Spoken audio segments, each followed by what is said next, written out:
What is up, everybody? Welcome to an episode of The Junkyard. I'm your host, Junkyard James, and I got a special guest with me tonight from the Slappin' Me Wrestling podcast.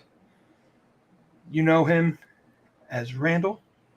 We Too Deep 413 on TikTok. How you doing tonight, sir? Doing great. Though your audience they do know me on TikTok, and they probably all have me banned or blocked. So, there's no point in really promoting my TikTok here. But, yeah. Well, if you see by the title of this episode, we're going to talk about CM Punk Ass Bitch tonight and his release from AEW. But first, we got to hit that intro. Welcome to the Junkyard.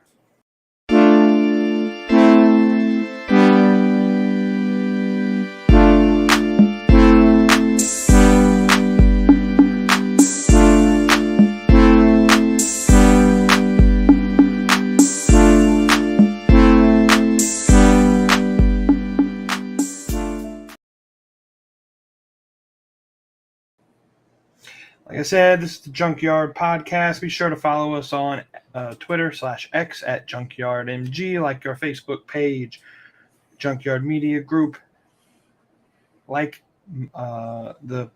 subscribe to the channel as well. Let's get going. I think everybody sort of knows the situation by now.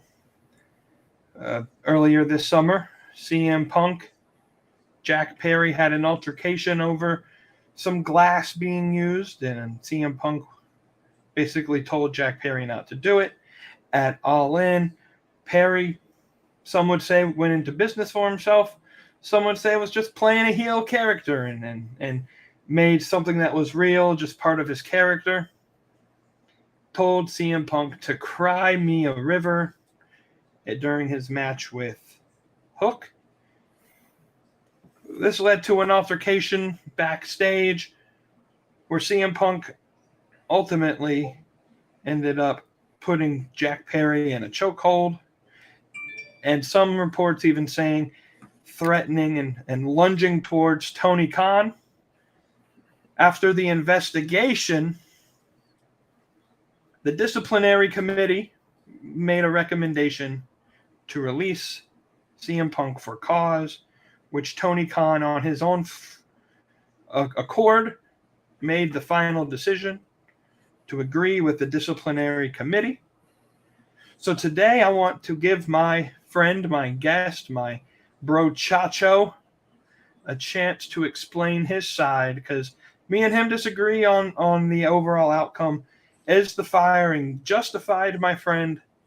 And what do you think comes next out after this release? I'll give you the floor. All right.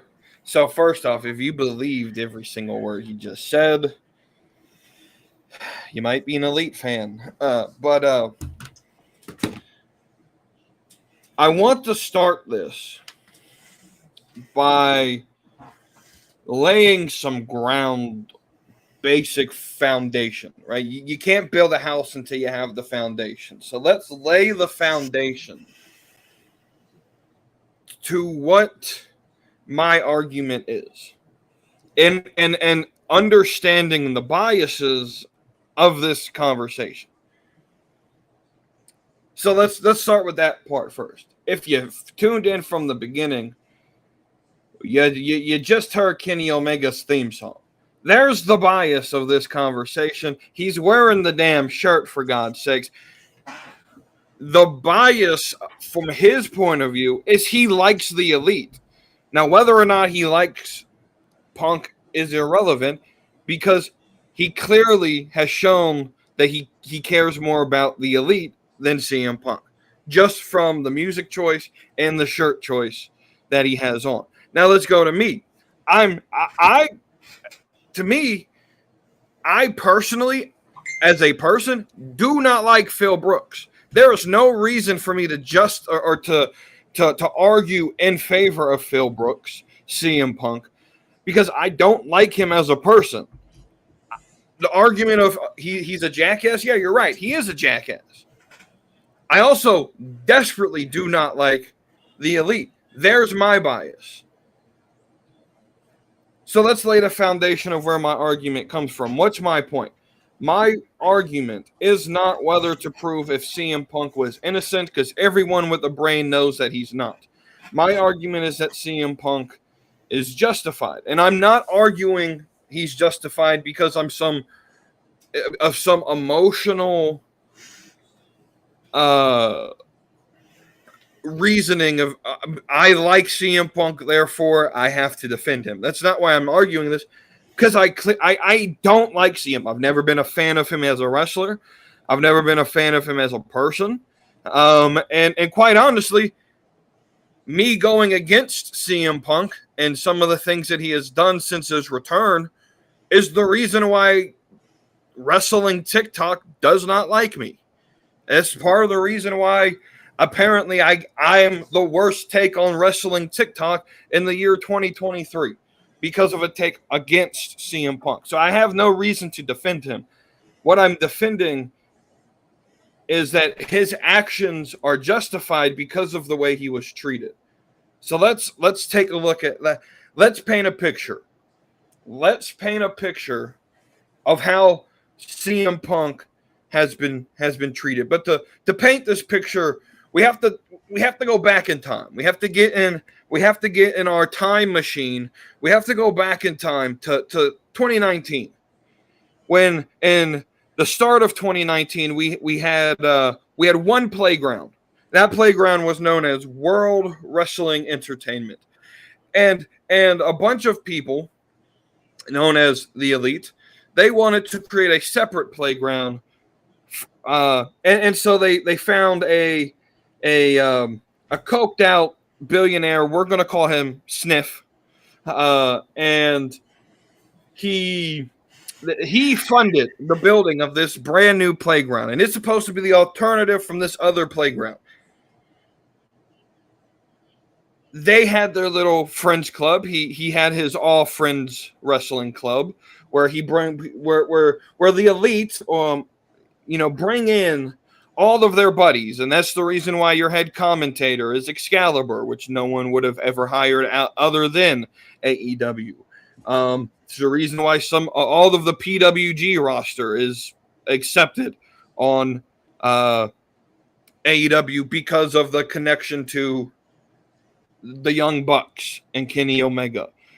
It's the reason why some of the Japanese wrestlers like Riho and have a connection where no other company would have brought them in.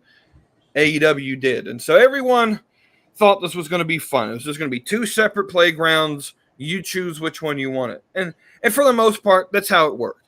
But see, what happened is there's this misfit toy that for 7 years people had been clamoring for him to come back. And Sniff over here at this playground, he had the opportunity to make that happen, and he did, and it sold. And the Elite, they got a little jealous because see, they wanted so bad to get over because they knew if they played on this other playground, they'd be stuck in the middle of that playground and not at the top tier, because they just quite honestly don't get over with the American audience the same way that they get over with the more hardcore audience.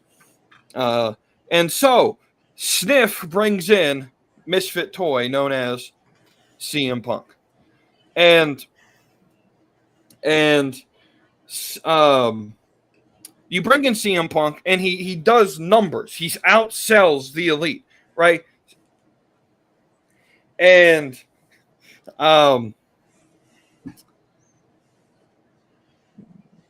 this did not sit well with them. And so now the mission comes in. We have to get rid of CM Punk.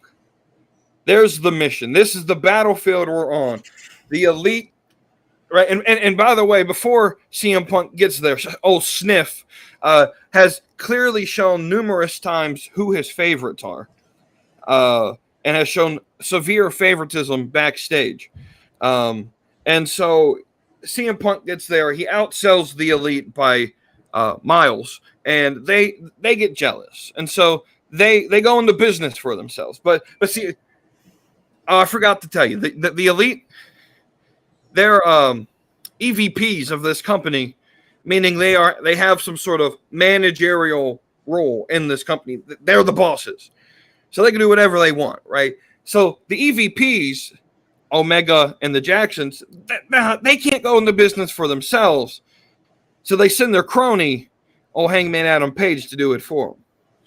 And old Hangman Adam Page on live TV goes into business for himself and brings out personal backstage beef on live TV. Now CM Punk didn't like this, and so we have an event called the Brawl Out.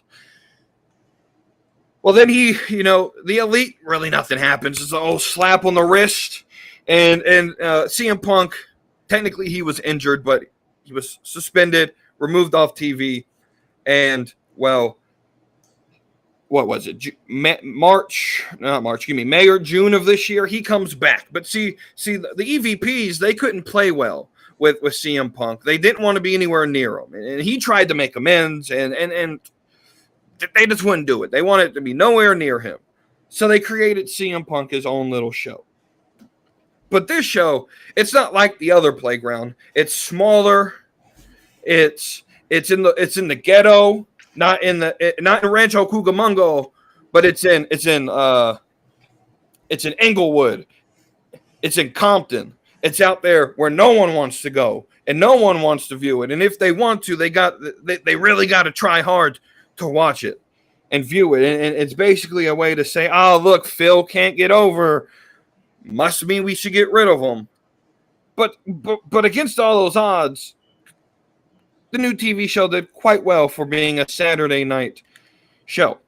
That has to go up against WWE shows, basketball, hockey, football, all of these things that they tried to stack the cards against CM Punk. And so this next incident happens where CM Punk, backstage thinks he has a little bit of authority. He has 20 plus years doing this. Tries to teach these young kids what to do and what not to do. And he said, nah, we're not, this spot with the glass, we're not going to do it. Old Jungle Bitch, you can't do this. It's not safe. It's not worth it. And let's do this a different way. Well, old Jungle Bitch had to cry. And he cried so much, I'm assuming that they caved in and allowed him to do it anyway. But in so doing this, he again goes into business for himself. Now let's take a look at this incident and let's focus in on what happened. Well, CM Punk, he has TV obligations on Tuesday of the week of All In. So he's flying to Atlanta with the assumption that there's a meeting with the Young Bucks, and they're going to finally settle their issues. Now, there's reports saying that the Young Bucks never agreed to said meeting, and it wasn't canceled. But, the lack of communication in that company seems to be, very profound. And that word never made way to CM Punk, who was under the assumption there was a meeting, which to him got canceled. And so he tries to do this TV taping on Tuesday, spends some time with his wife Wednesday and Thursday, goes to fly over on I'm assuming Friday night, Saturday morning. Well, he gets to England, now halfway around the world, and there's no one there to pick him up in a city he's never been to, trying to get to a hotel he's never been to, and the number he gets handed by the director of travel, who just so happens, by the way, to be friends with the EVPs. That number that comes back is not a good number. Either disconnected and wasn't a real number, or it didn't belong to the guy who they said it belonged to. So now you have sabotage travel. You have a whole bunch of shit show with your number one star in the company, and he has to, get lost in the subway and he probably pissed off Sunday morning, Sunday afternoon as this show gets started. Probably a little pissed off And he has to get into gorilla position where he's watching the match before him, where some fucking whiny ass jungle bitch goes into business for himself and brings out personal beef on that's backstage on live television. I don't know.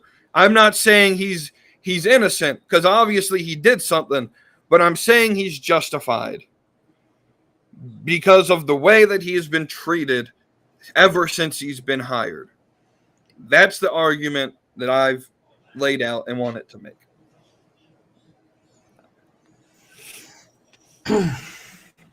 Fair enough, my friend. But let me ask this question.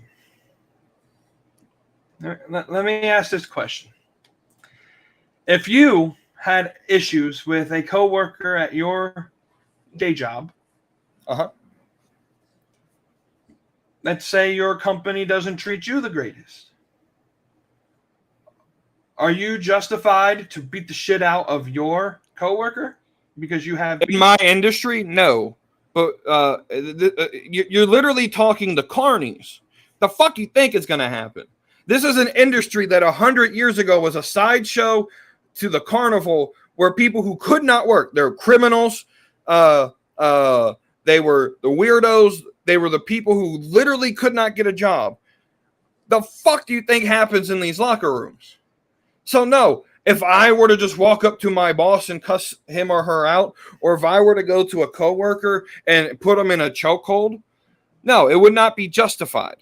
But the industry that CM Punk is in, where you got to understand, you're not just, working together as a team to put on a good show. You're working for yourself to get more merch sales and to get more TV time, because that's more money for you. That's the way this business has always been. Sabotage has always been a thing in this industry. So then, you just said it yourself. Is Jungle Boy not free? Jungle Boy can do whatever the fuck. No. Jungle Boy can do whatever the fuck he wants to do. If he wants to be childish, he can be childish. But when you poke the bear, you fuck around. Eventually, there's a point on that graph where you find the fuck out. And he found the fuck out when CM Punk put him in a fucking chokehold. And you fuck around and you poke the bear. The bear's going to attack. And you made a point earlier that Hangman Adam Page brought backstage drama to live TV. No one in that audience could point to you what the backstage drama was in that program when it happened live. No one knew the backstage drama. Hell, that's part of the reason why CM Punk said he joined AEW, is because he saw how well kept their backstage was, their locker room was, with the passing of Brody Lee. That we didn't even know he was sick until after he had died. That's why CM Punk, at least that's what he said, he joined AEW. And so, but all of a sudden, these stories get leaked after CM Punk joins the company. So if the Elite were, and by the way, they're not trying to put themselves over. They all lost on their biggest show of the year. So you got to understand. I knew you were going to bring this up. I literally knew you were going to bring this up. I've been thinking of a way to defend this point. They don't have to put themselves over at All In, because for the last 4 years, all they fucking have done is put themselves over. All they've done the last 4 years is lose every single major. Who was the first tag team champions other than SCU won it? Who beat SCU for the titles? The Young Bucks.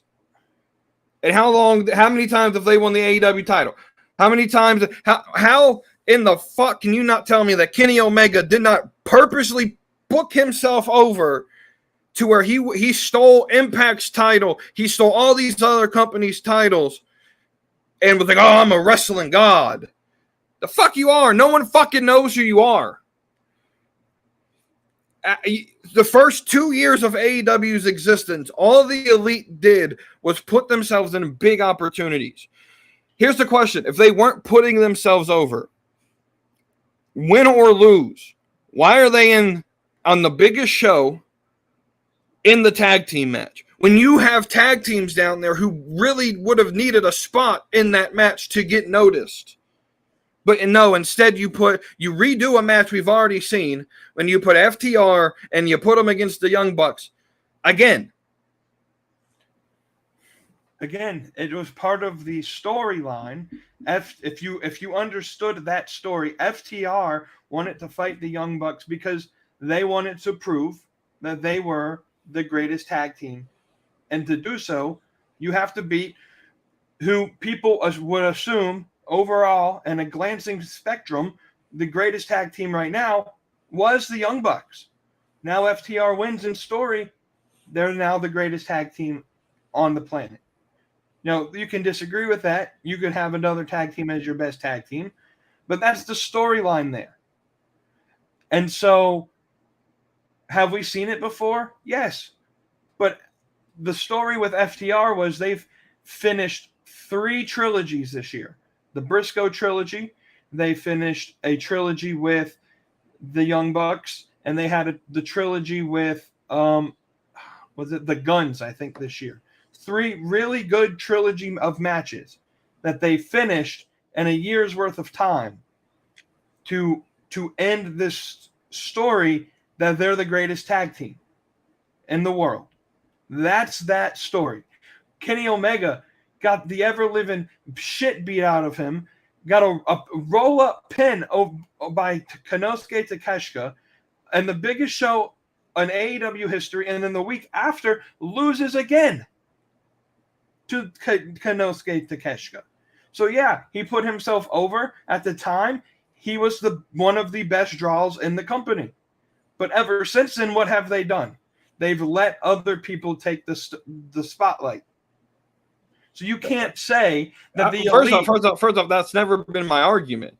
My argument was they built a playground to have their friends play and to have a social club. And when a man named CM Punk walked in and tried to, actually draw fucking money so that...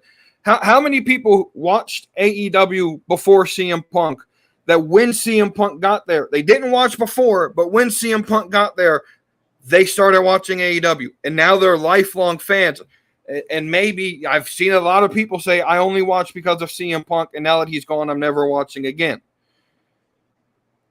This is the thing with the sort of hardcore fan base you can't see outside of their circle jerk, led by one Dave Meltzer, who all they see is what's in the main or what's in the hardcore circle. They don't see the fans that are in the mainstream who watch AEW because of big name draws, and they could care less about the rest of it, but they got interested because CM Punk was there.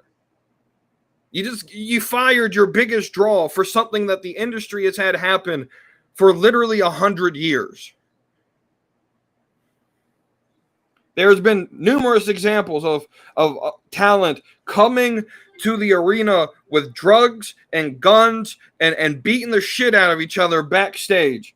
We hear these stories all the time, but God forbid CM Punk does something and Tony Khan sees the fucking pearly gates because a fucking monitor lands on him. God forbid. Now we have to condemn backstage violence. The question you have to ask was it justified back then? It was allowed back then, and it's allowed right now in any other locker room in the wrestling business. Which locker room are there constantly being brawls? There's no other locker room until CM Punk comes in, and that's my argument. And you started your argument saying that there's a bias, and I do love the Elite, and I like Kenny Omega and the Young Bucks and Adam Page. But I like CM Punk as a wrestler equally. It is a big business decision. Here's the point. Like I said in my opening, it doesn't matter if you like CM Punk. You started the show with Kenny Omega's music as your timer. You have a Elite shirt on right now. You prefer the Elite, and your bias towards the Elite is showing. I don't have a bias towards either. I enjoy both members, both groups. So if you don't have a bias towards the Elite, are you willing to admit live right now that the Elite started at least some of this issue? The issue that got him fired with Jungle Boy? No. That's just part of the issue. That's why I built the story the way I built it when I took it all the way back. What happened with Jungle Boy is just a continuation of what happened with the Brawlout. It's the same thing. It's the same thing. It's the same period of history of friends of the Young Bucks, people who don't want to call out the EVPs, and people because they know if they call them out, they'll go on the shit list. Did they have a play in the Brawlout? Well, obviously, yes, they were a part of the Brawlout. So why are they not punished? They were punished. They were suspended for several months, and had CM Punk not been injured, he would have came back at the same time. They were suspended for several months while they were able to do business in Japan for AEW. I don't know about you, but if you were suspended by your company, you wouldn't be allowed to represent your company. They have multiple facets of the company. As their performer contract, they were suspended. And there's your problem. There's your problem. CM Punk had the same deal. He had an entertainment contract, and he had an AEW official contract. CM Punk had the same contract. Listen to my argument. There's your problem. Active talent should not be able to make business decisions for the company. If you are a wrestler, wrestle. But the EVP should not be representing the company as EVPs and then playing cosplay in the ring. The Bucks and Omega should not have a managerial role if they're going to be active participants with the locker room. And their role outside of the ring was to get the video game put together. That's what Kenny Omega was doing business for. He's the guy, because of his video game background, that it was the face of AEW Fight Forever. That was his job, was to make sure that video game got done and put to completion, and after several years was able to be released. If just because he was a part of some backstage wrestling problem, take him off screen. I agree. They should have been punished on screen, but their backstage role, you can't just say, "Oh no, we're just not going to finish this project." You're putting put someone else in charge of the project. Companies do it all the time where someone does some sort of misconduct in a high official position. They get Vince McMahon, for God's sake. It's all these allegations. While they're figuring out what the fuck happened, he steps down. Stephanie takes his place. And then once they figured it out, Stephanie then went back to her normal job. Put someone else in Kenny Omega's position until we figure out what happened. And they're right. The problem is they didn't do anything as a EVP that would have gotten their EVP role suspended. What happened was they did something as a performer. You have to split the two. No, because they weren't performing at the time. This was backstage after the show where they busted into his fucking locker room. After CM Punk invaded the media scrum and said, "If you had a problem with me, say it to my face." What did the Elite do? They went to go say it to his face, and they threw a chair at him, bit Kenny Omega, and tried to lock the Elite out of the fucking locker room.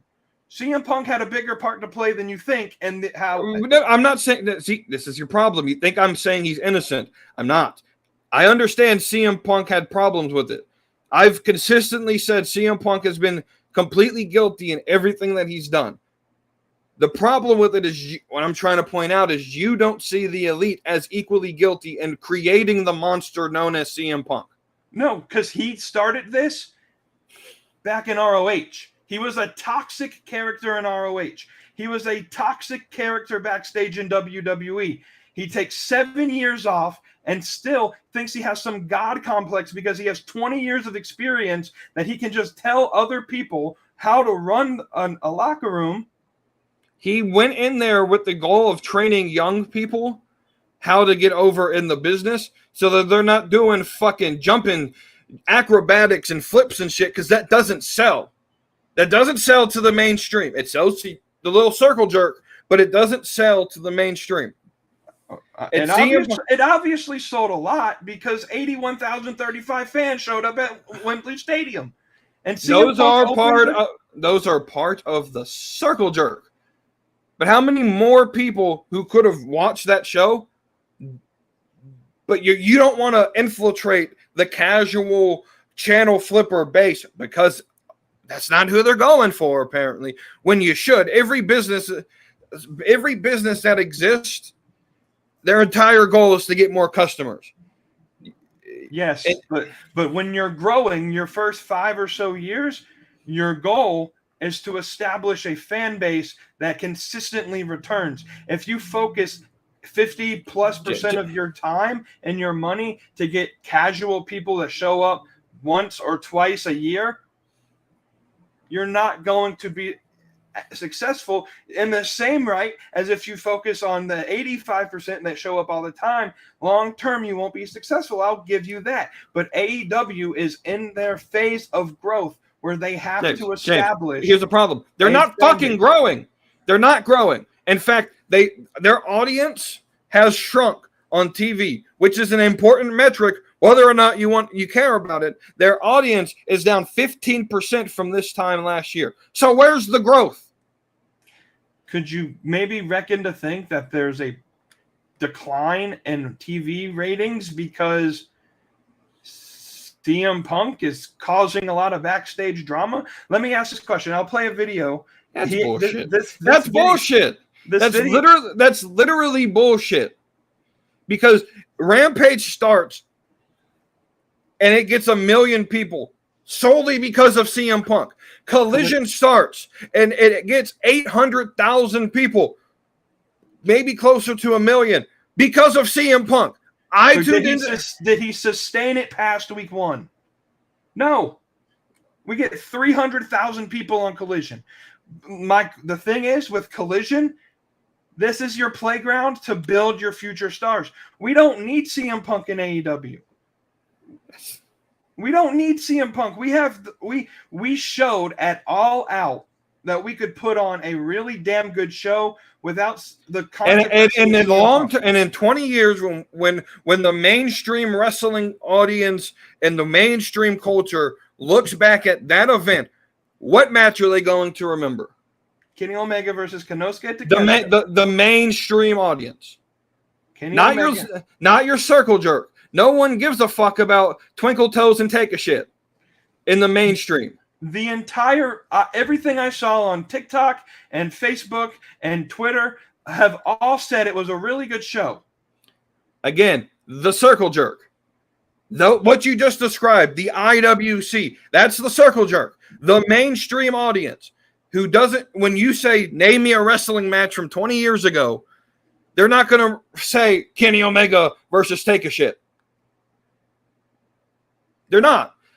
They're going to mention Roman Reigns versus Brock Lesnar because that was a fun match. Was it the greatest thing ever? No. But there's star power there in the mainstream audience. They're going to mention Charlotte Flair versus Rhea Ripley at WrestleMania because there's star power there. I would think that the mainstream audience would say, when we look back at 2023, 10, 15 years from now, who was the most dominant character in 2023? They're not going to say Roman Reigns. 2023 was the year that Roman Reigns was not talked about a lot as a positive character. People want this storyline with Roman Reigns to end. That is the majority of the fans that I see want the story to end. You know who they're going to talk about as the most developed character in 2023? Orange Cassidy. That's a bunch of bullshit. Because outside of your circle jerk, we see him as a comedy gimmick. He's a comedy gimmick y'all have cultishly believed should be taken seriously. No one gives a fuck about Orange Cassidy outside of your circle jerk. And when PWI's top 100 comes No out, one, James, yeah, listen. No one cares about when I'm the fan base that I'm talking about that you have to earn respect for, and that the creates culture does not give a fuck about PWI. That magazine is for the circle jerk. it holds its weight, though, does it not? It doesn't. People when they look at that list, people critique the list for how good it is or how bad it is every single year. Okay, and most of the people who look at it are not the mainstream fans that I'm looking. If you're reading PWI, you're a hardcore motherfucking fan. Because the only reason I know about it is because it gets posted on TikTok. But if you're actively searching for PWI's fucking who jerked off Dave Meltzer list, then I mean, for God's sakes, this year in the women's bracket, they had Mandy Rose at like 23rd when she was the hottest, quite literally hottest thing in the wrestling industry for the year of 2022. Debatable. But you put someone that no one knows and Masha Slamovic in the top 10. Masha had a good year if you paid attention. You paid attention, and that's the problem. Is you can't base if you want professional wrestling journalism to be considered as legitimate, then they have to be legitimate, and you have to take a look at everything around, not just WWE, not just AEW or Impact or ROH. You have to look all around the world. Okay, I get you, but it would make more. I would believe wrestling journalists a hell of a lot more if the same guy who reported WWE sold to the Saudis wasn't the one that broke that CM Punk had backstage drama with William Regal. I'm sorry, but when I put that connection together, I'm not going to trust you because you're wrong 75% of the time.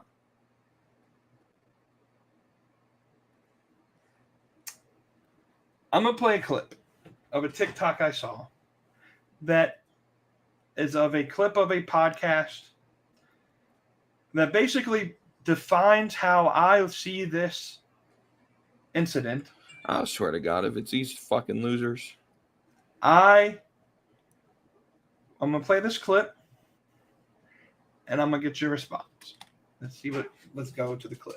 I both sympathize and don't sympathize with CM Punk. I understand he has his idea, his vision of a locker room and a program, and he doesn't want things done a certain way, and he thinks that the possible poisoning of the well with Ryan Nemeth or Jack Perry or even Christopher Daniels, he probably thinks he's circumventing the issue. However, it is creating more of an issue when people that don't really have anything to do with any of this can't come to work. I had people, when Thunder Rosa and Britt Baker had their issues and then they came to light, they said, well, why didn't you report on that? I said, I didn't need to. Why? Because they shut the fuck up and they went to work. They went out, they had classic matches, and then they went back to not liking each other. And if I reported on everybody that didn't like each other, that didn't have verbal or physical altercations, well, we'd be here forever just talking about this person doesn't like this person.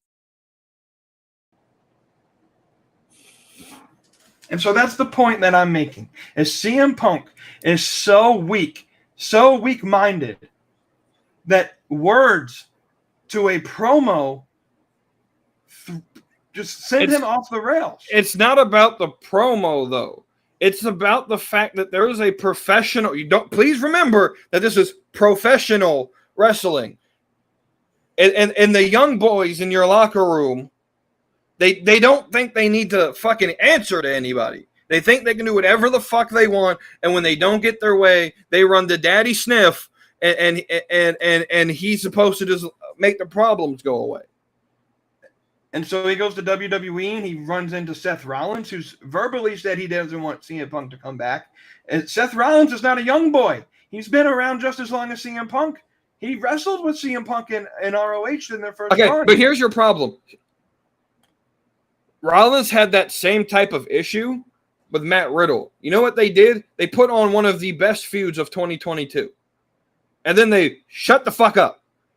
Exactly. So I have the opinion that if CM Punk showed up in WWE, Seth Rollins would work the match with him and wouldn't care about it. But would CM Punk be able to? Yes, because CM Punk can't do it here. CM Punk has no reason to hate Seth Rollins. I don't know if you know this, but he was the person who fucking created the Shield and pitched the idea. He handpicked all 3 members to be in the Shield. If you remember, CM Punk was in the match where the Shield debuted. He gave enough warning to the Shield that, hey, Ryback's not going to sell for you. You might want to actually beat him up, because that's what they fucking did. And Moxley admitted to that in his book, where they beat the living shit out of him on live TV because he didn't sell. That's what you do in the business. But there's a professional way to go around this. Jack Perry, if you have an issue with how CM Punk went about something, you don't go on live TV and call that situation to light. You don't bring that to light until you recognize that Jack Perry was just as guilty. I'm not saying CM Punk is innocent. CM Punk responds in ways that are not professional, but he's justified because he's provoked. When you provoke the bear 1,000 times, you can't be fucking upset when the bear attacks you back. But you can kill the bear and get rid of the problem.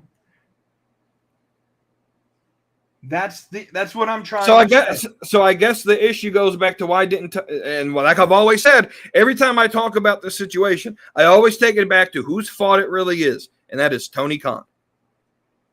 How is this Tony's problem? Because Tony Khan at the Brawl Out should have become Big Ball Tony. He was doing a media scrum.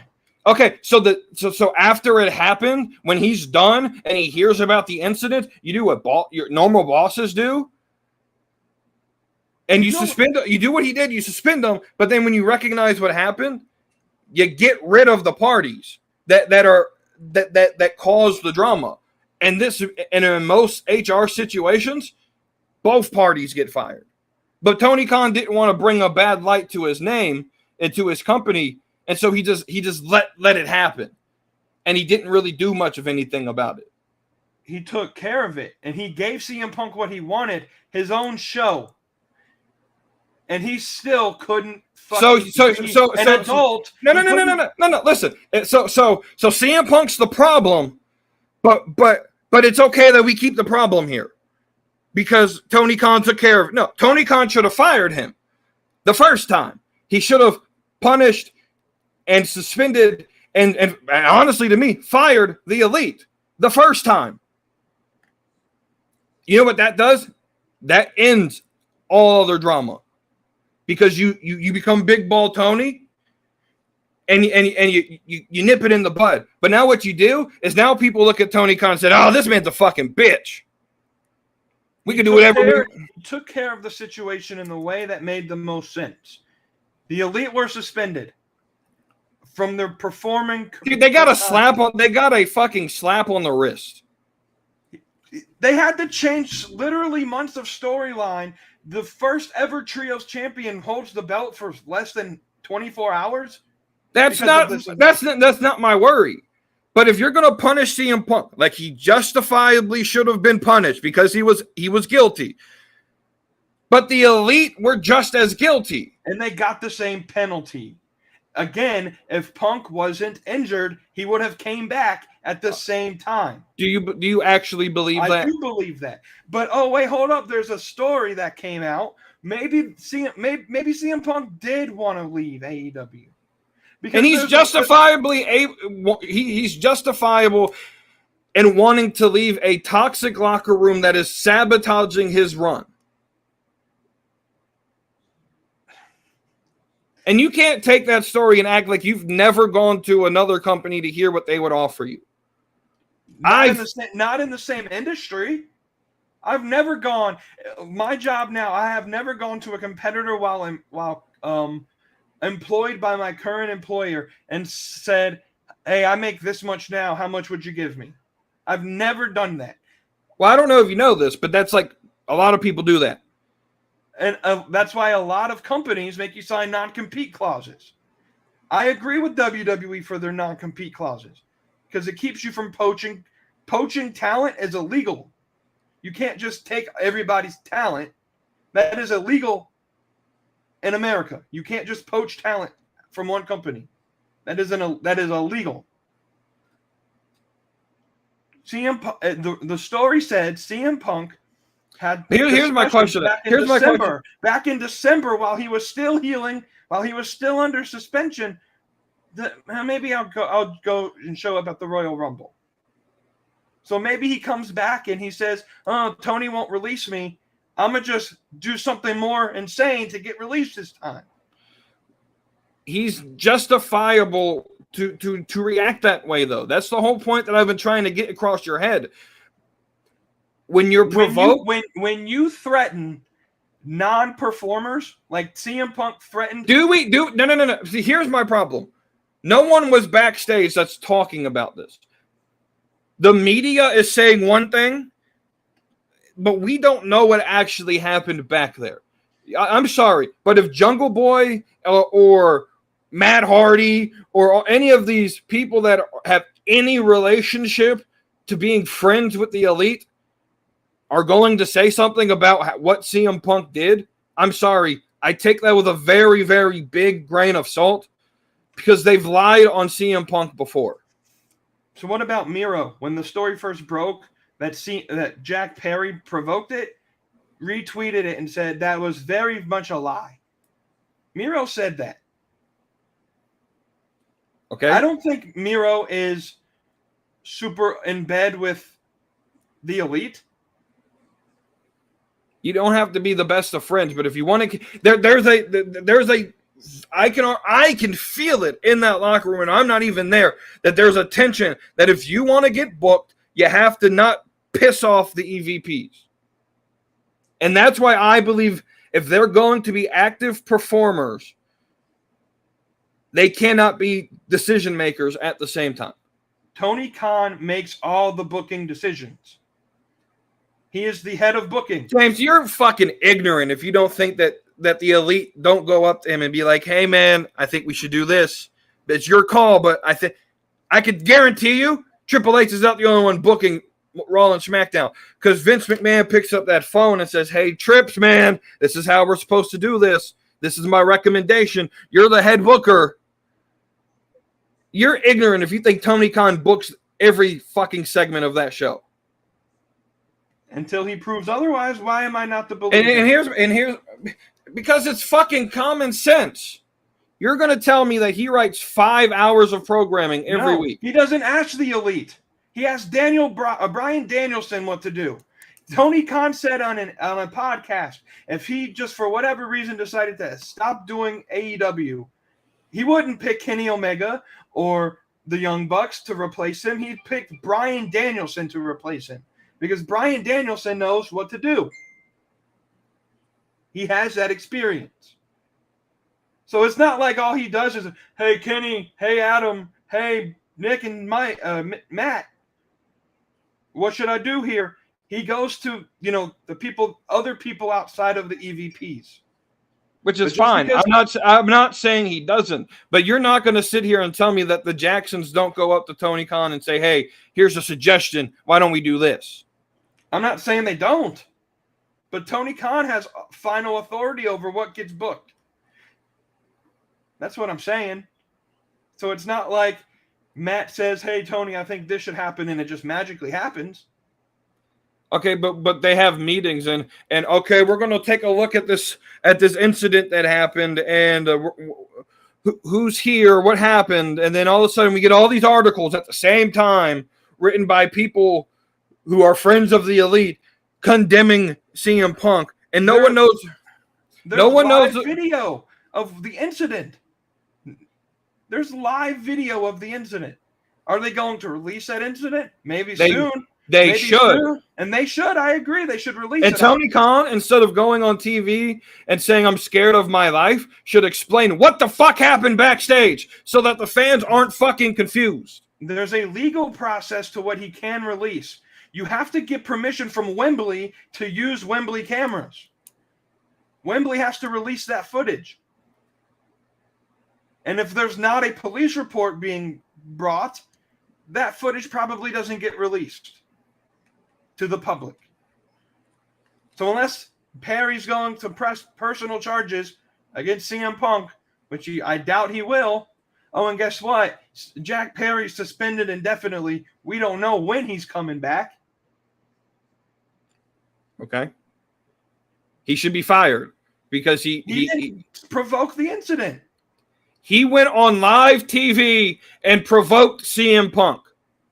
As his character, he is the heel. And it doesn't matter. It doesn't matter because that when you premeditate something, when you tell people, "Hey, I'm going to go out there and I'm going to piss CM Punk off," I don't care what character you play. There's a way you go about things. And Jack Perry thinks his pussy don't stink. So CM Punk's allowed to go out on live TV and make fun of Adam Hangman Page all the time? I'm not saying that. See, that's your problem is you think I'm defending Punk. I'm not. I'm defending the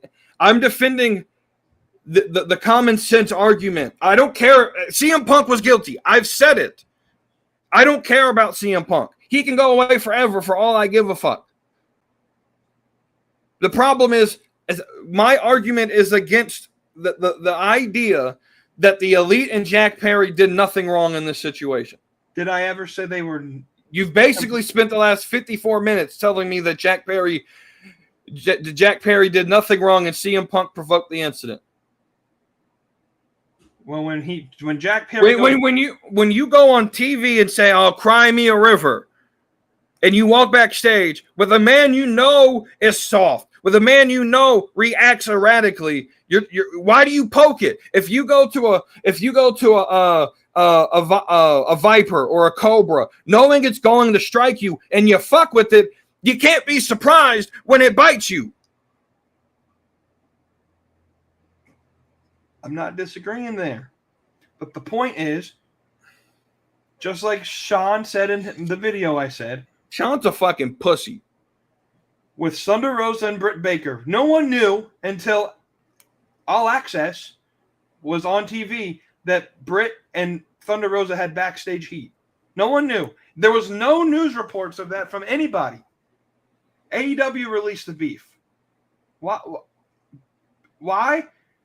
Because they kept their personal beef personal. But when CM Punk goes out and intentionally... Wait. So you can have... No. Because Hangman Page went out first and brought up the issue. Nobody knew it was backstage drama at that point. CM Punk had to point that out, that it was backstage drama. And then he starts the all-out media scrum last year and says, Cole Cabana still lives with his mom. I had to pay for this and that and this. And then, hey, if you have a problem, say it to my face. And the Young Bucks go to his locker room. They kick in the door. Because they wouldn't let him in. I don't know about you, my guy, but if I'm in my locker, maybe he was getting fucking changed. With Ace Steel in the locker room? Yeah, because he trusts Ace Steel. I don't know if you've ever been to a YMCA locker room, but there's people in there who trust other people, and you got old men slinging dong everywhere. Maybe so. I don't know what happened in that locker room. All I know. So you can't sit there and act like the fucking Elite or fucking guiltless in this situation. Did they have a part? Yes. Were they completely at fault? No. Were they mostly at fault? No. Did they have some fault? Yes. Should Punk have been released prior? Yes. Should the Elite have been released? Yes. No. Because they were just byproducts of a problem that they did. That they started. That Adam Page started. And because it doesn't matter if the fans knew it was backstage or not, it should have stayed backstage.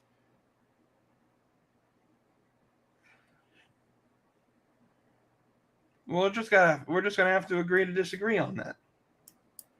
Because I don't think, as unbiased as I can be, because again, I like both parties as professional wrestlers. I don't know Omega and the Young Bucks on a personal level.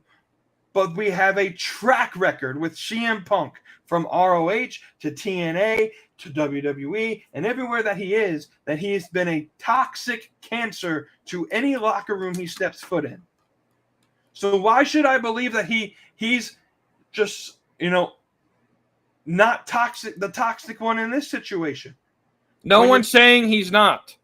All I'm saying is we have to establish that CM Punk was guilty, Jack Perry was guilty, and the Elite were guilty. Therefore, if CM Punk gets fired, why is Jack Perry still an employee of All Elite Wrestling? Because the level of guilt that the level of the so-called crime that he committed is not as extreme as the level of the so-called crime that CM Punk committed. But it shouldn't have happened. Do you agree that should not have happened? Should he have said what he said on TV? No. But he did. And if words hurt you that much that you have to go backstage and put a man in a chokehold, you don't belong in that locker room. James, again, this goes back to what the business is. This isn't just men putting on a fucking circus show. These are men fighting for their livelihood. CM Punk felt threatened. When you're threatened, you act erratically. Not saying he's guiltless. He's definitely guilty. But until you recognize that he thought that his career and his livelihood was threatened, you will never understand how people react. When you poke the bear and the bear feels threatened, the bear attacks. So what you do doesn't make it right. Correct. But it's justified. So you kill the bear and the bear attacks? Both should be punished to the same level? Yes. Jack Perry should be fired. I disagree. Because all he said was a fucking word, a phrase that provoked CM Punk. CM Punk verbally or physically assaulted a coworker and his boss. I don't care if this is for the pro wrestling industry or any other industry. James, you're going to sit here and act like Vince McMahon had never been assaulted before. Vince Russo, for God's sakes, was a high-ranking member of the WWE roster and has gone on record and saying he's been run over by talent who were chasing each other, whipping each other's ass. Jim Cornette says that it happens all the time in the locker room where people will choke each other out to give warnings, like, don't fuck with me, because that's the fucking locker room. That's how locker rooms are, especially in an industry where your livelihood is not guaranteed. When you're not just competing in the ring, this isn't the 80s anymore. But it is. You have guaranteed contracts now. You have guaranteed money coming to you. Not in every industry. Not in the indies.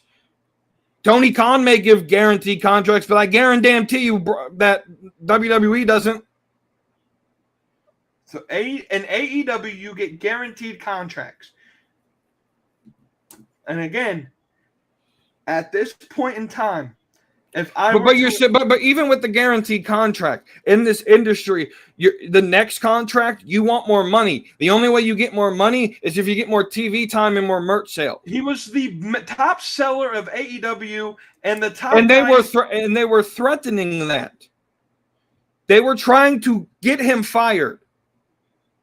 And if he would have just acted like a fucking civilized adult, they wouldn't have had anything. Some people aren't built that way. Some people, when they're don't belong in that locker room, and that's why he's gone. And this is why, ladies and gentlemen, I started the show pointing out bias, because this right here, that's bias. Because the elite don't belong in a goddamn pro wrestling. They're not even fucking trained. They're backyard wrestlers who cosplayers. You act like CM Punk was trained professionally. He was trained in a wrestling school where he paid money. The elite paid zero money. Not that they didn't have money, because they grew up with fucking money in Rancho Cucamonga. They paid zero money to get wrestling training. They started wrestling in backyard wrestling promotions in California, and then they got into PWG, and then they blew up on the indie scene. They have zero skin in the game, so they think they can do whatever the fuck they want. When a lot of these people, even some in WWE, live in their cars. The Young Bucks have given zero to this industry. They've fucking had some of the greatest tag team matches of That this no one generation. That no one but the Circle Jerk will remember. They still performed them. Just because you choose not to watch them doesn't mean they didn't put on. It's not about watching them. It's about remembering them in 20 years. There's a reason why Stone Cold's matches suck dick. But you know why they're remembered? Because it captivated large amounts of audience outside of the wrestling bubble. The Rock had like a 5-year career out as The Rock. He had like a 5-year career before he went to Hollywood. AJ Styles has been in WWE longer than The Rock's whole career. And he's the most remembered superstar, not because he put on great matches, but because he gave you something to remember.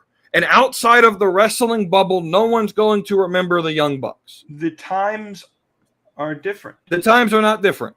Nothing's different. They didn't have the streaming platforms that you could watch. There was no way for you to watch New Japan Wrestling in the early 2000s unless you were in Japan. I have a subscription that I could watch any New Japan match I want. Right now. The times are different. Okay. The point that I'm saying is, the audience I'm talking about, they don't give a fuck about New Japan. Because the audience you're talking about doesn't watch wrestling at all these days, WWE or AEW. So why even care about what they want? That's a lie. Because so let me put it this way: I've never had Whataburger, but when Whataburger comes to Charlotte and they open, their goal is to get people who have never tried them to try the food. And you want to know why people will try Whataburger? Because of the mystique of what it is. Because they've been able to promote themselves around the world. To an audience who doesn't have them. And so that's what AEW should do. They should go to an audience who doesn't watch them and try to get them and convince them to watch them. But instead, they focus on what the Circle Jerk wants. Because they have to build the core before they build the outside. They had the core. They built the core when they were New Japan. You act like there's a brand new market of wrestling that they tapped into. They just pulled all the fucking marks that watch New Japan and ROH and the Indies and put them all in one company. You're still missing the people who never watched that shit. And again, I go back to the point that I always bring up, and this is where we'll end it here. We'll end it at this. You have to ask yourself, what market is Tony Khan trying? It doesn't matter because you're running a business. You use this all the time. Tony Khan is running a business. The goal of business is to get the mass amount of. It doesn't matter what your target market is. If you're just focused on the supermarks, you're never going to sustain a business. Tony Khan could run this business for the negatives and then for the next 10 years and still keep it afloat. And that's the fucking problem. Because he also has very little in this fucking game, but he put fucking zero into this industry and thinks that he's a fucking god in it. That's the fucking problem. No, if you want to talk, no, he's a super fan who gets to play with his toys and create universe mode. He put zero into this fucking industry and thinks that people should respect him for it because he put 81,000 people in a fucking arena that was going to sell out no matter who the fuck was running the company. He did fucking nothing. Meanwhile, you come back and the next Wednesday you lose 14% of your TV audience and you get 3,000 people in an arena. Congratulations. You did something in fucking Europe. They sold the most tickets of any show. But no one gives a fuck about that, though. It's such a fucking meaningless stat. For a company 5 years in existence, is not meaningless. James, that argument is fucking tiresome because it's not like you're just starting a brand new company. They ran All In with the first All In with the same group of people in that company's like 8 years in existence, just not on paper.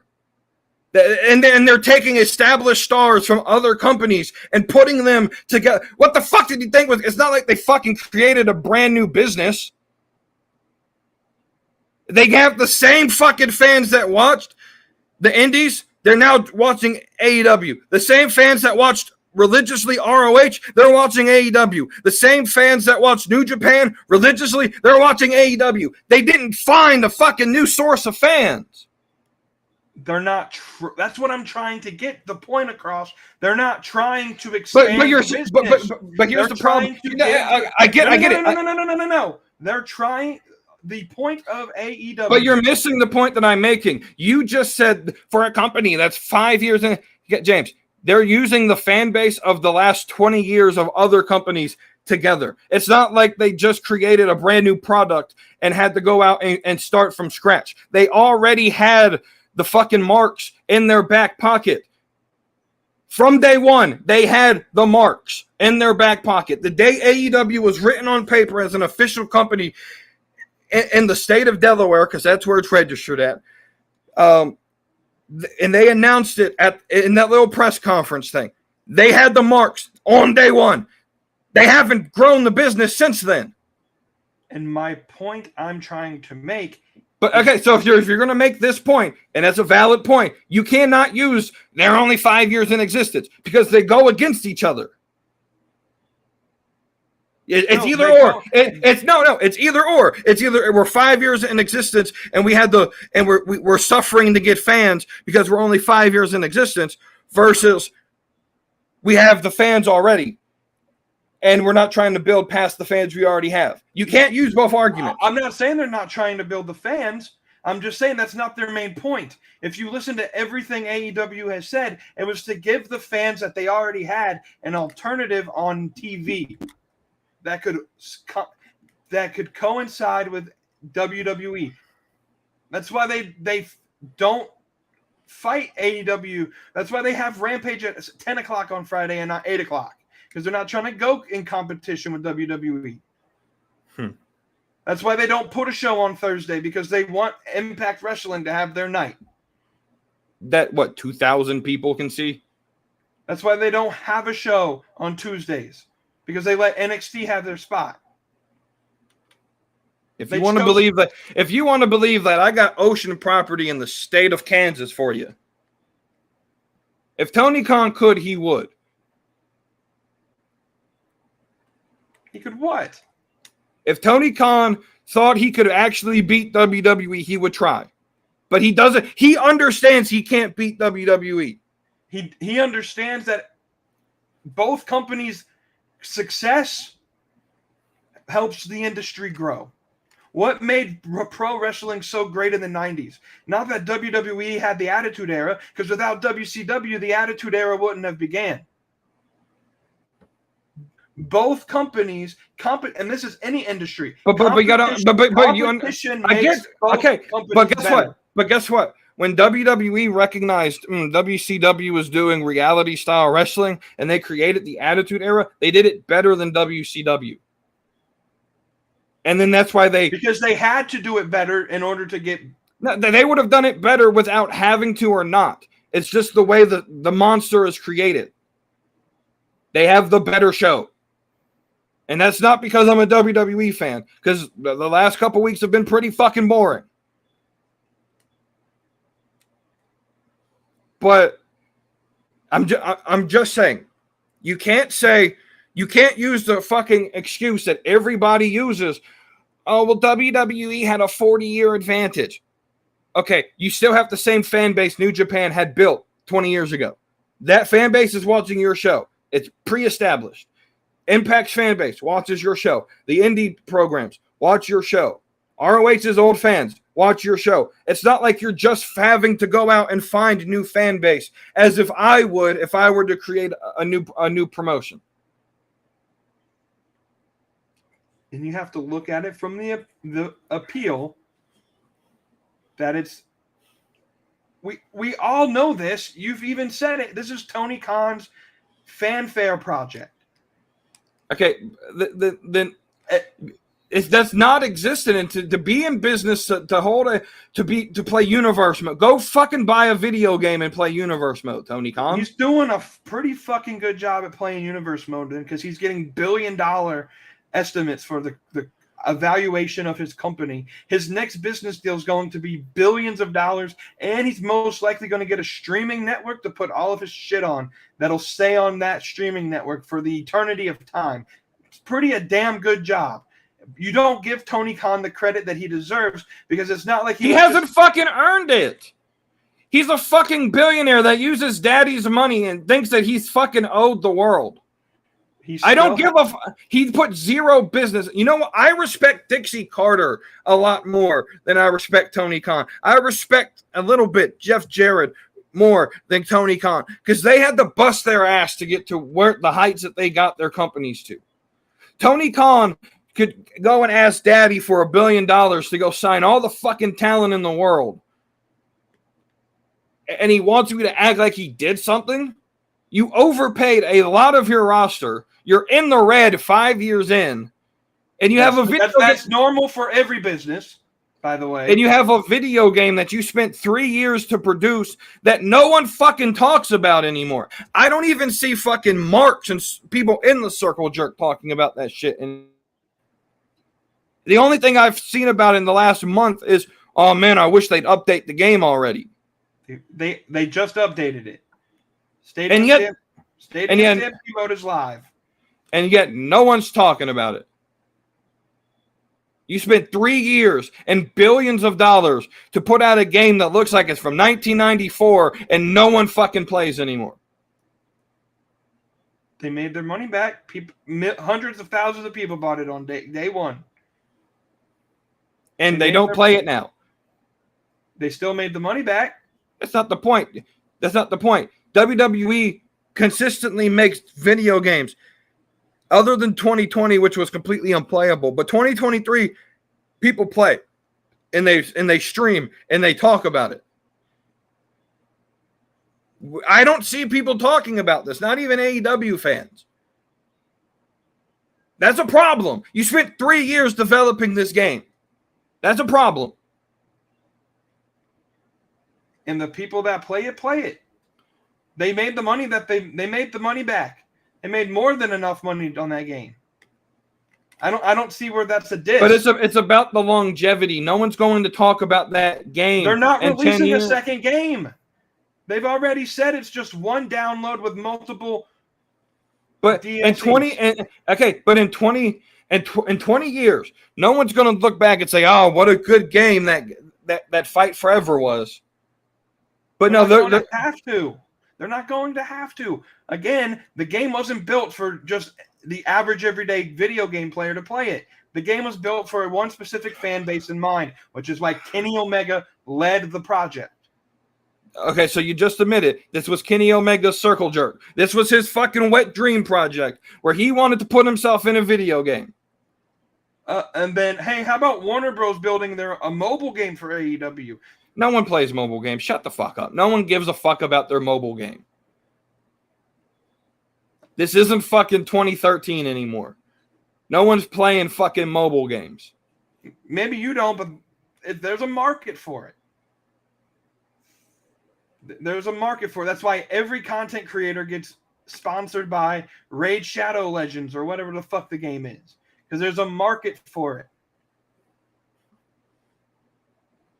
For those games. But we've gone long enough. My computer's going to die here soon. And we're just going in circles over nothing at this point. So I appreciate you for coming on here. I disagree with your perspective. I don't think you've changed my mind any. That's the point of debate. The point of debate is not to change your mind. I came on here with the idea of laying the narrative the way it should have been laid. That CM Punk, was he an issue? Yes, but the issue was provoked from the elite. And if we're going to hold CM Punk to one standard, everyone else needs to be held to that same standard. No, the standard of justice should be applied This isn't fucking justice. This isn't fucking cops and robbers. You can't do to one who was half involved to one who was 80% involved. James, I see, unlike you, I've been in management positions where I had to make decisions like this, where I had an actual fight take place in one of the kitchens that I worked in, and I had to separate it. And guess what? Both parties got fired. The one who provoked it and the other one that didn't provoke it. Both parties got fired. Because that's how most companies handle these situations. I don't agree with that. And then you don't have to agree with that's the world of business. Well, obviously Tony Khan didn't do it that way.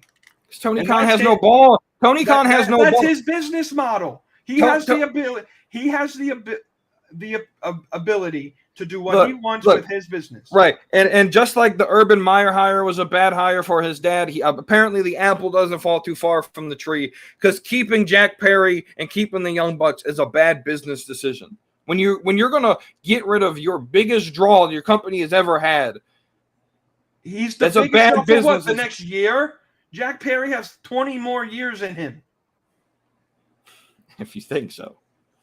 Darby Allin has 10 or 15 more years in him. Darby Allin has 6 more years until he's fucking permanently paralyzed. We don't need CM Punk because we have the. No, see, here's your thing. Here's your thing. You bring up a point, and then when I prove it wrong, you don't try to rebut against it because you know you're fucking wrong.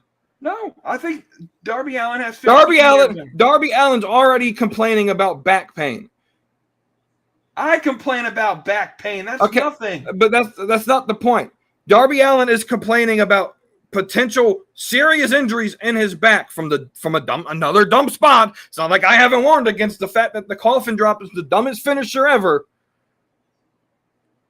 But if he continues to do it, he gets hurt. He gets permanently hurt. He's going to be. Bubba Ray has said it. Cornette has said. The people who actually have experience in this fucking industry have said Darby Allin needs to stop doing this shit because he's going to end up in a wheelchair. I get it. It's the assumption of this. It's his career. Cool. Do that. But I don't want you to fucking cry me a river when he fucking ends up in a wheelchair because of fucking shit that you did. I don't think he'd be the one to complain because he knows what he's doing. Anyways, MJF has 20 more years in this business. MJF is in the business, but he's not got 20 years in AEW. Nick Wayne is an up-and-coming superstar. Ain't nobody give a fuck about him because until I watched Collision with you the other day, I had no idea who the fuck the motherfucker was. And if he was that important, that I still watch TikTok. I still watch Twitter. If he was that important, people would talk about him. The point I'm making is AEW is building a generation of superstars that'll grow on for the next 20 years. And the generation you're growing will still be overwatched by the generation of superstars and Braun Breaker, Carmelo Hayes, Tiffany Stratton, Trick Williams that are going to be legitimate stars. Not just in wrestling, but in outside sources. Because unlike your con, Nick Khan has connections to Hollywood, and whenever this fucking strike ends, he's getting people TV, like actual movie deals. And that's what separates WWE from AEW. WWE is an entertainment company. AEW cares more about wrestling. We want people who want to be pro wrestlers, not entertainment moguls in every other facet. That's how you get people to watch your company, though.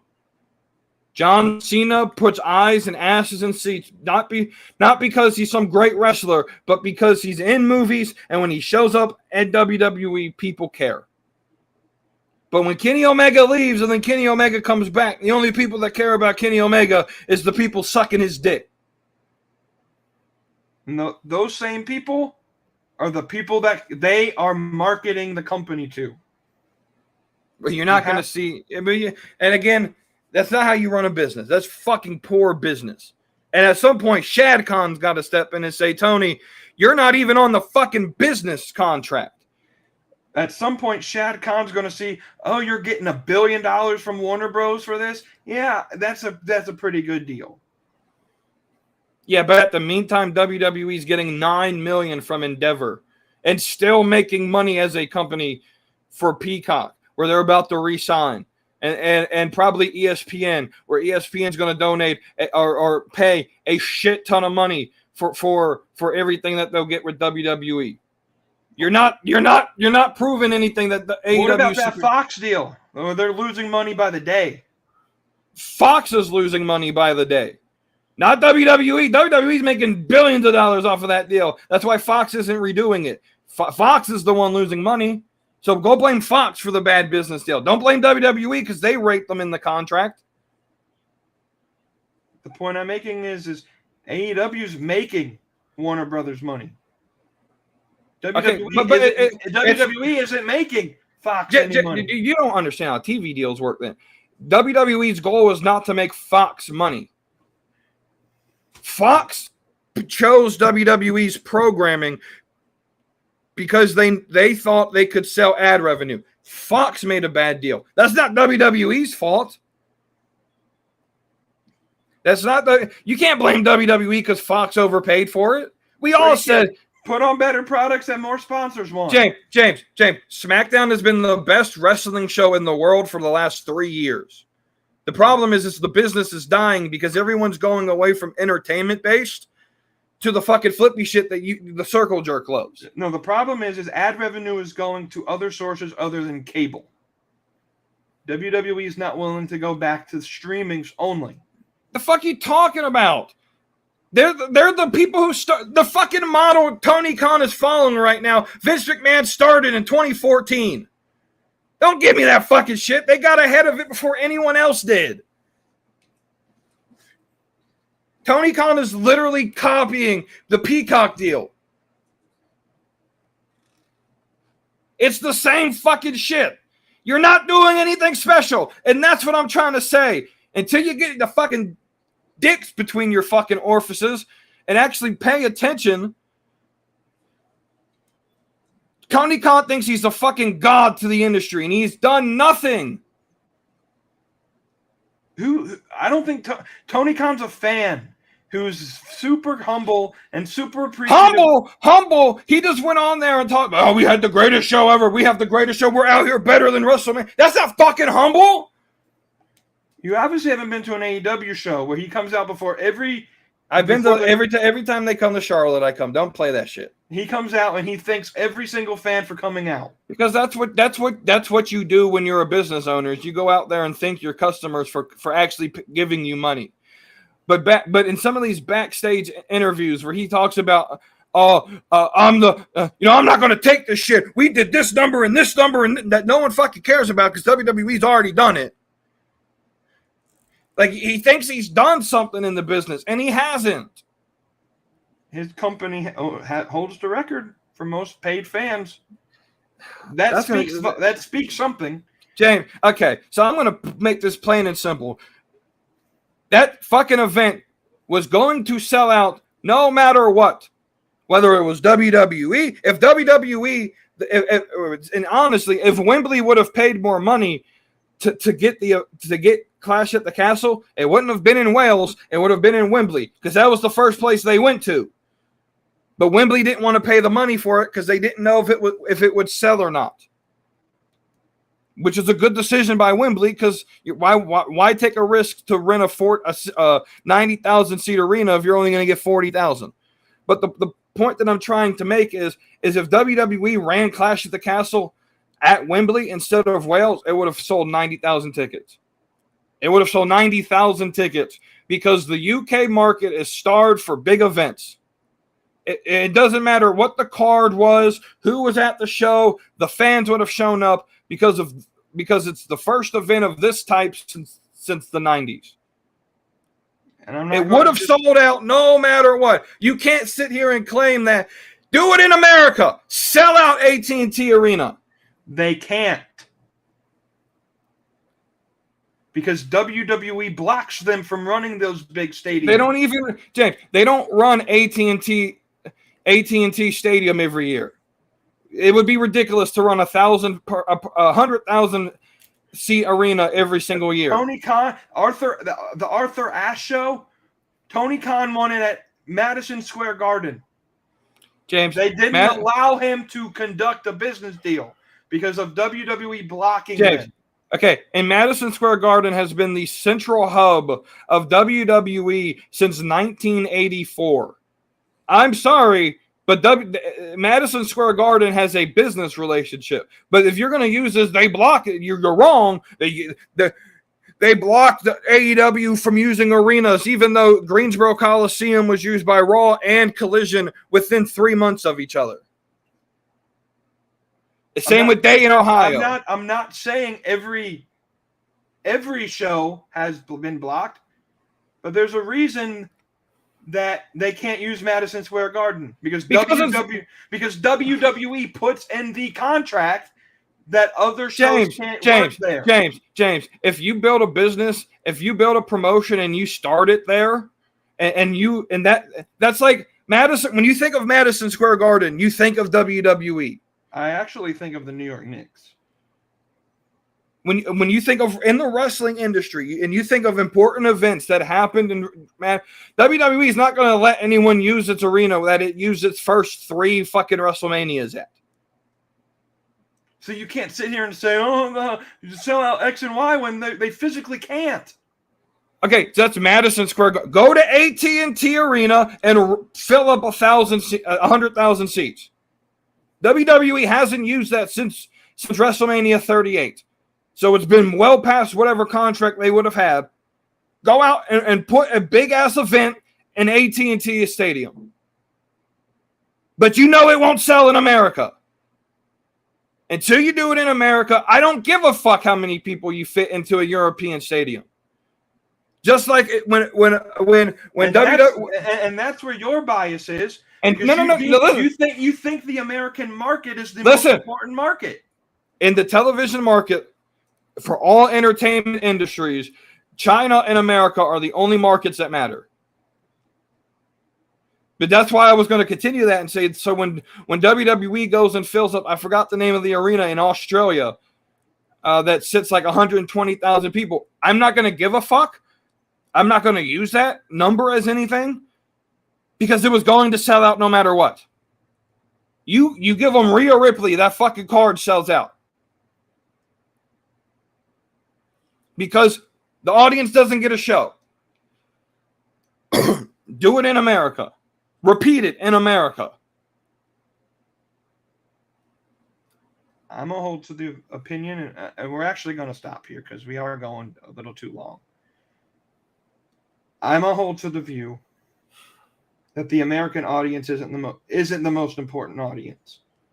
There are other audiences outside of America for wrestling that mean equally as much.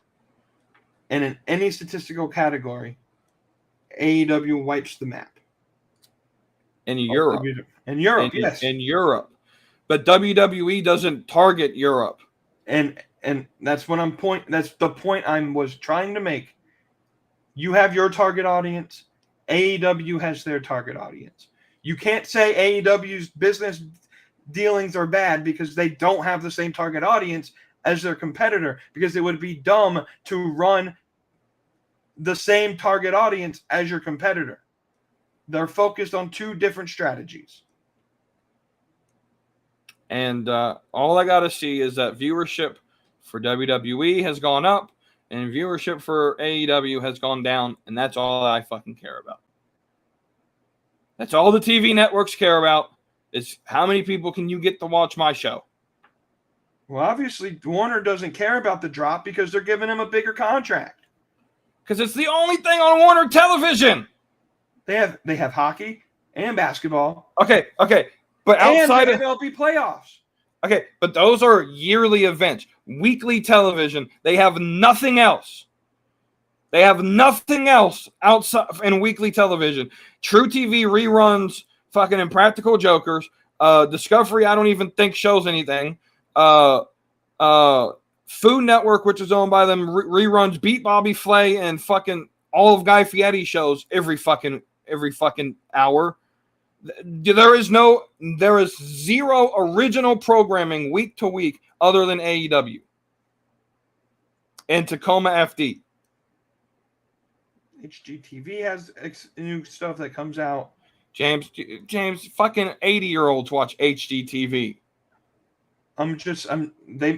I'm just saying. You're okay. There's more to a TV deal than just viewership. Yeah, ad revenue, which is based off of viewership. I'm not going to give you this. I'm giving you this amount of money with the expectation that ads are going to want to watch you. And I'm going to tell you something.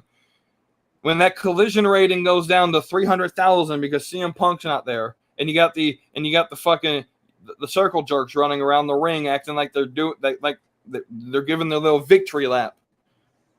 That's what did I tell you when the Elite came out? That is the moment the ratings will stop, and because everyone's tired, and what you had with Collision is what the casual fans wanted to watch. When it came to AEW, that was your you've said it yourself. That was their version of WWE. That was familiar to the casual fans, and you went and ruined it. I mean, I still think they can build Collision around Miro and Will Hobbs and Ricky Starks and a bunch of other people that have been there and have put in their time. But why put the Bucks on the show? Who said the Bucks are going to be on the show? That hasn't been confirmed. They were just there for a one-time thing to promote a match with FTR. Have FTR, CM Punk's best friends, tag team champions for that division, had a tag match with them. So yeah, they were there one time. That's the first time they ever showed up on Collision. And I guarantee you they're there again. Because all they were waiting for was Phil Brooks to be fired. I guess we'll have to see. But that's where we're going to end it there. I appreciate everybody that stayed for the last hour and a half. Tune in next on Thursday. We got a NFL kickoff here. Junkyard Media Group live streaming the Lions v Chiefs. Colin Audible's podcast. We'll see y'all on Thursday. Peace.